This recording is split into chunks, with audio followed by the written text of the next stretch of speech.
Sheikh Rached actually recorded this video the day he was arrested, because he heard he was going to be arrested that day.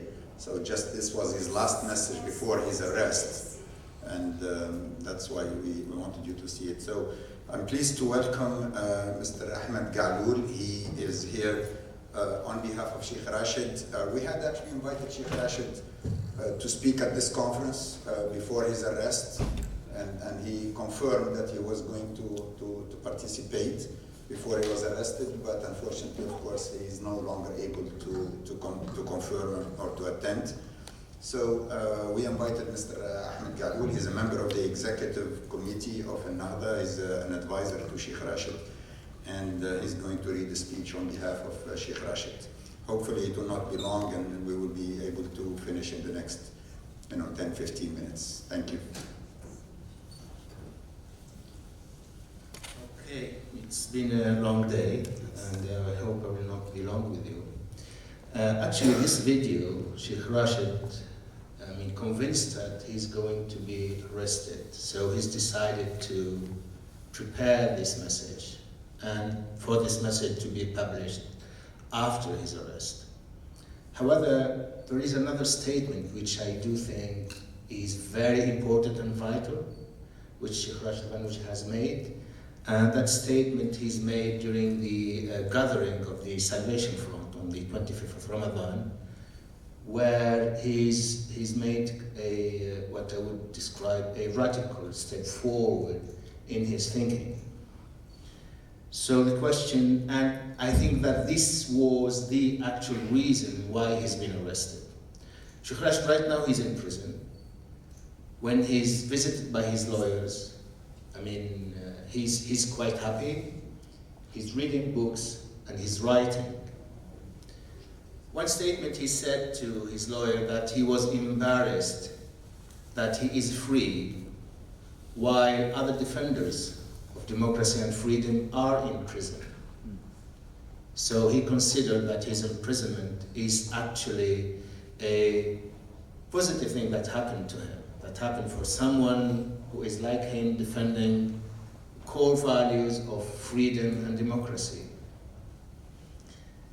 I will not really, extend a lot because we do not have much time, but let me say two core values of what Sheikh Rached Ghannouchi is defending. He defends what he calls the historical reconciliation between the two extremes or two fractions of the Arab Muslim belief, that is a reconciliation between secular laik and Islamist. This idea is started with Mr. Ghannouchi's discussion during the 90s when we were together in London.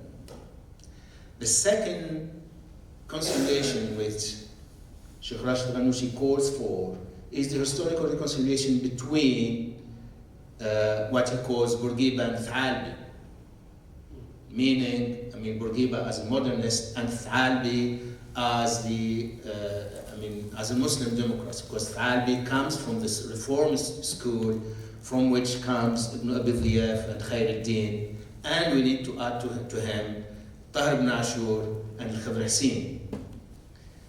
Sheikh Rached Ghannouchi and his colleagues, his parties, have made a reconciliation with the Zaytuna elite. And this is very important because when we read, for example, Tahir ibn Ashur in his Usul Nizam Ijtimai fi Islam, the foundation of the social system in Islam, he speaks about democracy. Khadr Hussein speaks about freedom in Islam, meaning freedom in the public sphere in Islam. So these ideas, the concept of a consensual democracy, the concept of Muslim democrats are quite, deep in the thoughts of Mr. Ghannouchi. When he came back to Tunisia, he's worked into the implementation of these thoughts. That is why the coalition of 2012, after the elections, was not a coalition between Islamists and other Islamists. It was possible for Ennahdha to make a coalition with the second parliamentary group, which presents itself as Islamic. But it was Mr. Ghannouchi who pushed everyone to make a coalition with Mu'taman al-Jumhuriyya, who was a Laik party or Laik parliamentary group, and Takatul, who is a socialist parliamentary group. And the second section of these coalitions is these reconciliations is with the coalition with Nida Tunis. So these are the two pillars of the thoughts of Mr. Ghannouchi. I will jump really to the last part of this presentation. On the 25th of Ramadan, Mr. Ghannouchi was speaking on the night of Gathering of Salvation Front. He was showing or pointing to an image in which there were all the political elite which were imprisoned by CSID, Khayyam al-Turki, Jawhar bin Barak, Shayma Isa, Shawashi, Rached Ghannouchi, and so on. These elite are from across the borders, ideological borders, from the liberals to the extreme left, if you could say. Rida al-Hajj, who was the head of the administration of Beji Qais Sibsi, he was pointing to them and saying that these people are the exemplification of the success of the political Tunisian elite of overcoming a historical hurdle through which most of the Arab elite are still suffering from. And this hurdle is that you identify yourself with the others who is different from you on the basis of ideology.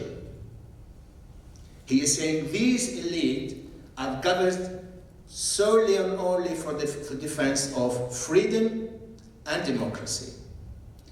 He said that there should be another image, and this image we should see in it Ben Ali, Suriati, and others.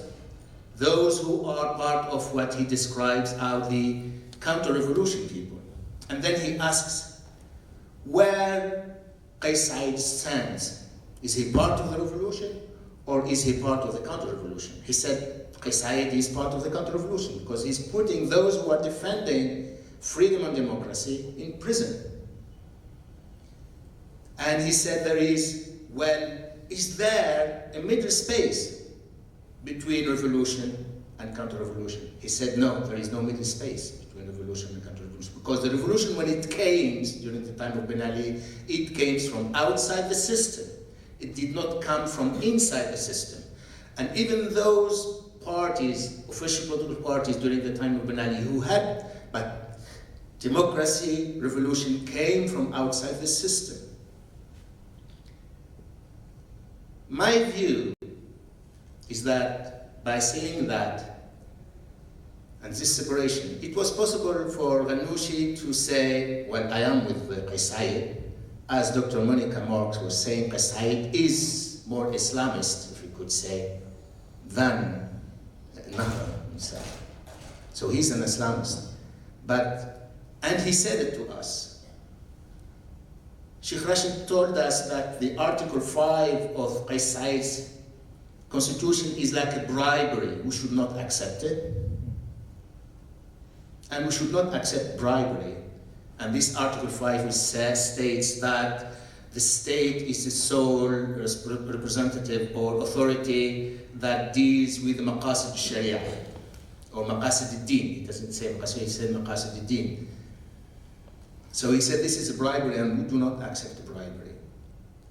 So here we have a clear differentiation from Rached Ghannouchi, who defends the idea of Muslim Democrats, that he, as a Muslim Democrat, would fight for democracy on the basis of those who are fighting for these values, not on the basis of those who are of their, beliefs or ideological background.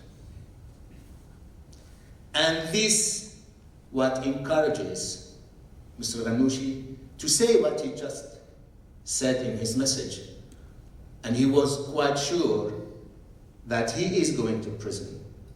I would not say that someone like him, his age is about 81, 82, is happy to be in prison. But fighting for these values made him younger And he's actually stated that I feel young. I mean, one of his lawyers, when visited him, he said, I feel younger. I have regained my youth. I've read more than four books. It was after 2 weeks, and I've started reading. So I will go to what I would call the conclusion of this. I mean, it's quite a lengthy paper I've prepared, but the time is, it's not good right now to extend on it. But I would say, and I would describe myself as a student of Mr. Ghannouchi, of Sheikh Rached. I've been with him since 1994. I've been with him in London, and I've been with him in Tunisia. I've been with him with all the circles of debate, whether with Islamists, with secular, or with Arab nationalists. We've had our own circle, halaqa, where we've been discussing ideas and ideas. These ideas which have been extended during all this day, I have seen them, witnessed them developing. And it is quite amazing to see the fruit, how this is evolving. I have asked Mr. Ghannouchi after the coup last year, before I left Tunisia. I mean, I told him, well, we are not really sure about the international community. He said, no, Ahmed, I do believe that there are people in the West who are really defending these values, who are really defending the values of democracy and freedom, and those people will stand by us. So we need to keep believing in these values and defending them. We are defending these values because we believe in them, not because they allow us to get in power.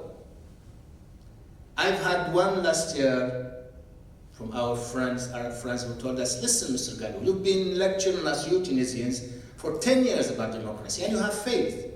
The only alternative we can see right now is what is happening in Afghanistan.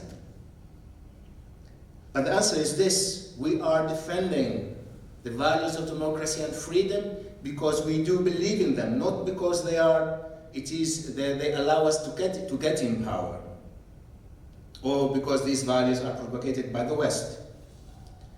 We will continue our struggle for the right of our people and nations in a free democratic world. We believe that Islam, and I will not say Islamism, we believe that Islam is indeed a very efficient agent in advocating and implementing democratic value.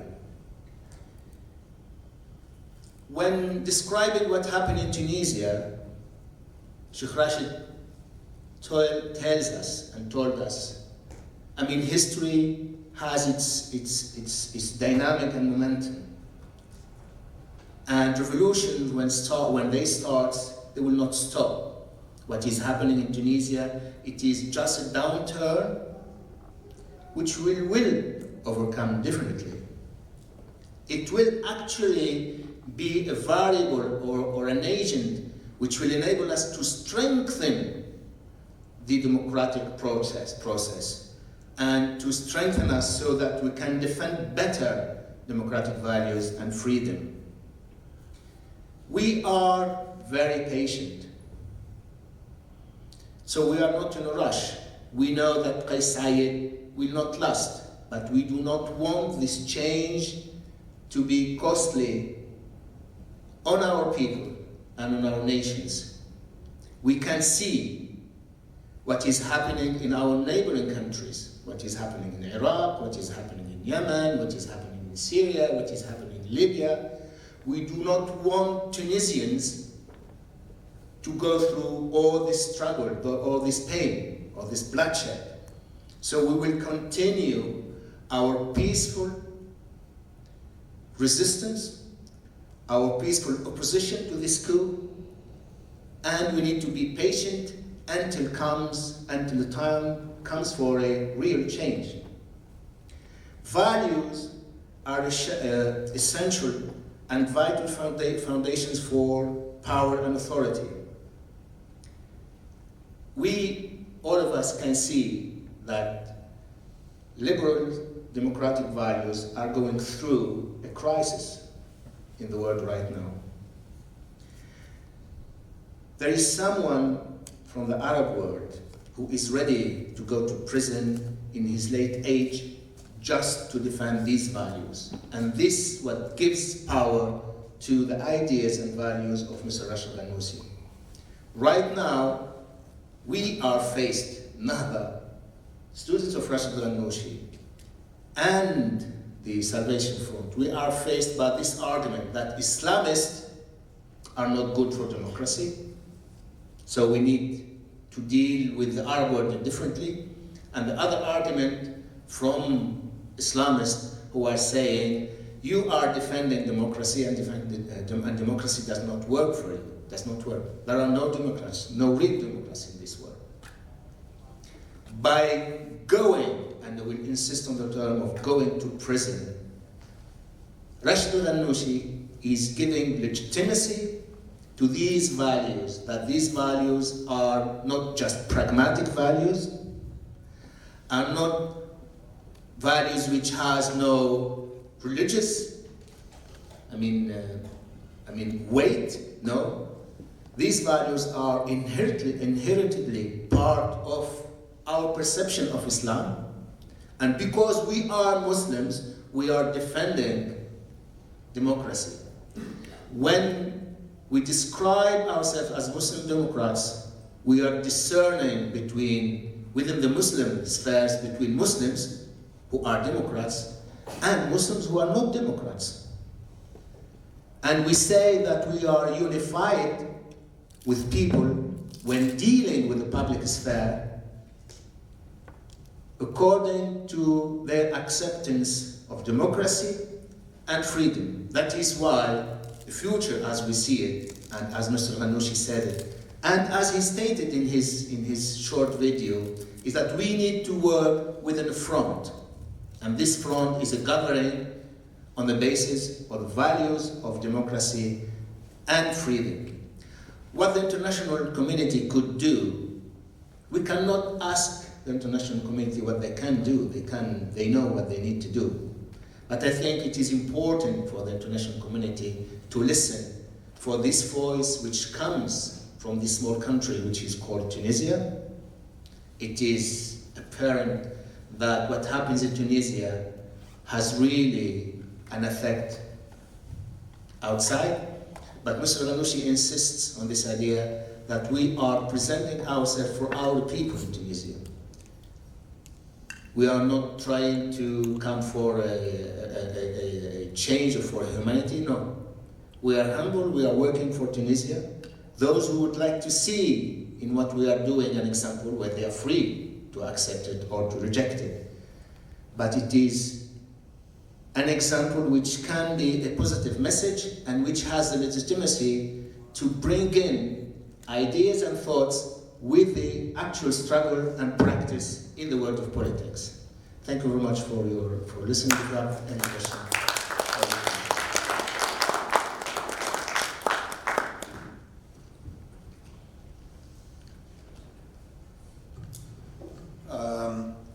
Are there any questions for Mr. Ahmed? We can take a couple of questions if there are any questions, or we can. Yes, please go ahead. Can you please inform us about the ongoing legal process, not just for Mr. Ghannouchi, but other political prisoners such as Mr. Jalassi or Farjani, or people from other currents as well, not just from Ennahdha, also from Tayyar Democratic, Yes, so can you please inform us about what's going on and how do you see this process unfold within the near future? Okay, what happened in the case for Ghazi Shawashi, Isam Shabi, Jawhar Mubarak Shayma, and Khayyam Turki, and Ridab al-Hajj.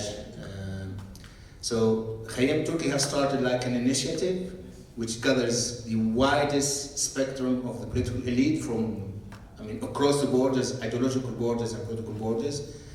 And they have developed like the alternative meaning, constitutional path, the political path, and the legal and the economic path. Qais Said basically considered that they are conspiring against the state. Up to now they are in prison, but there is no actual legal case against them. They are just in prison.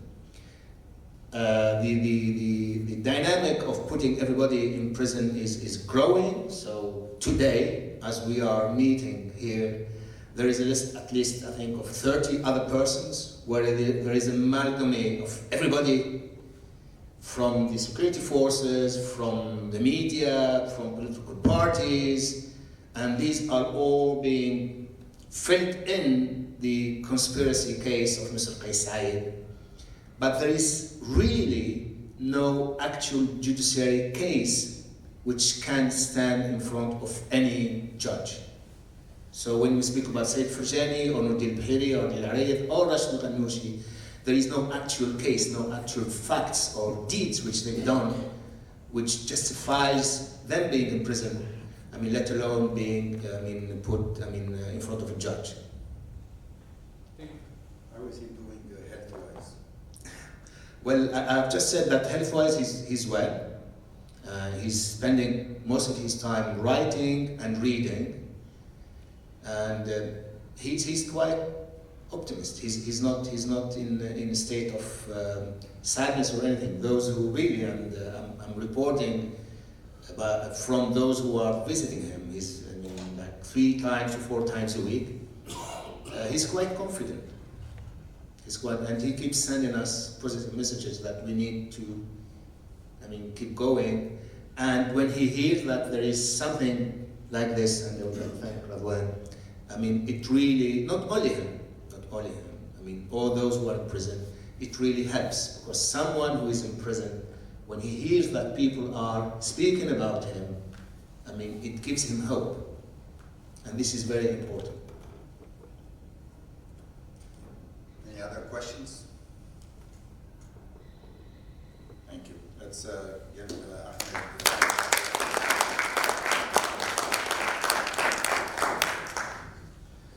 Well, in closing, I don't want to hold you anymore because it's almost 6 o'clock, so we are more than half an hour behind. I want to thank all of you for coming to this conference. It's been a very, very beneficial. I learned a lot from the presentations. It's been a very rich program. Thank you, Dalia, for putting together the program with the program committee. Thank you to all the speakers who, I know some of them came from Turkey and Serbia and many other places, so long distances to come for this conference. Thank you all very much, and thank you for coming and for sharing your thoughts and your knowledge and experience with us. These are difficult days for democracy in the Arab world, in the Muslim world, but we have to keep fighting, and we have to believe that we are fighting for a good cause, that this cause will win, that there is no good alternative for democracy, that dictators are self-destructive. The best example for self-destructive dictators is Qais Said, actually. He's his own worst enemy. He doesn't have any friends in Tunisia, he doesn't have any friends outside of Tunisia. He's isolating himself more and more every day. He's making mistakes more and more every day. As Ahmed mentioned just today, they released 30 or 40 new names of people accusing of being in this conspiracy against Qais Said. And these 30 or 40 people actually don't have anything in common. How can they be in a conspiracy if they don't even talk to each other? So he's making enemies every day. So I predict that Qais Said will not last. I honestly believe that his days are numbered, maybe a few months, maybe another year, but I don't think much longer than that. But the harder question is what comes next after Qais Said. How can we put Tunisia back on the road to democracy, on the path to democracy, rather than another dictator or another military coup, which potentially could be a lot worse than Qais Said, another military takeover. So we have a lot of work to do. I believe that as American citizens, Arab Americans, Muslim Americans, or Americans who believe in democracy, we have a big role to play. We have a big role to play, as we heard today from all the presentations, especially in the morning, that the US foreign policy is not always aligned with our values, and what we do is not always aligned with what we say. You know, even our speech and rhetoric is not always what we actually implement in terms of policies. So we talk a lot about democracy, and we have these democracy summits and, you know, big things, but then in terms of implementation, we often contradict not only our own values, but our own rhetoric.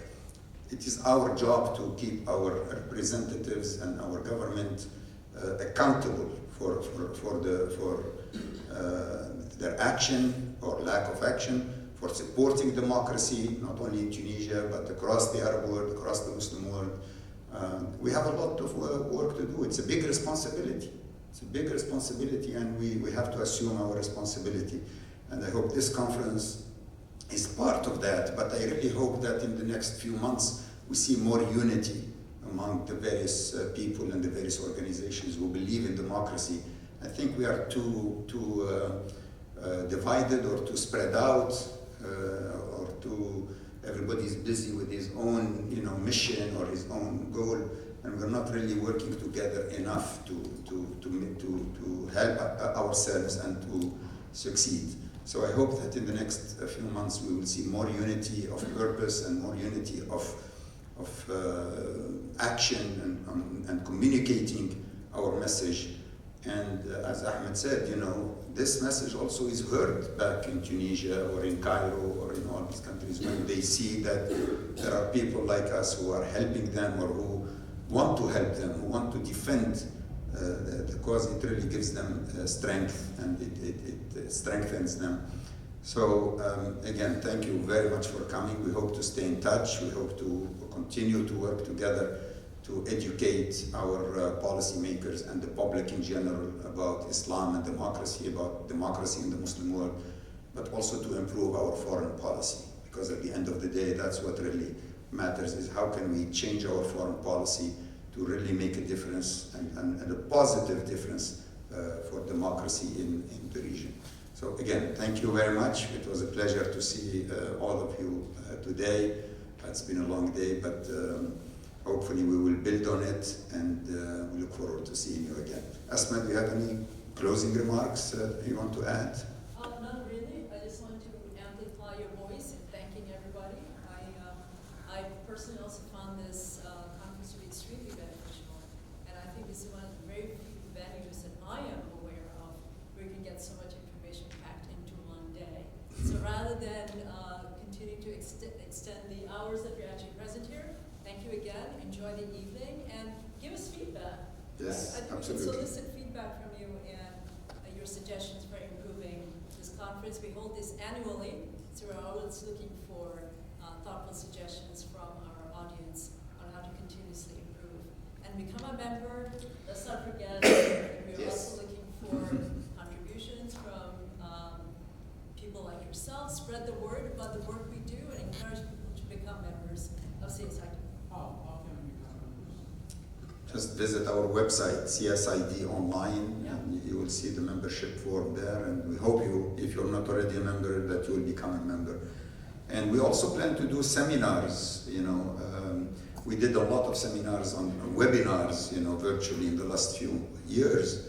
But hopefully now we can resume our normal schedule of doing seminars, especially here in Washington, at least one monthly seminar or something like that. So hopefully it's not just the annual conference. We have a lot of other activities that we plan to do together. So we need your help and we need your support. Delia, any final words, comments? Okay. Thank you, everybody. Assalamu alaikum, and see you in the next annual.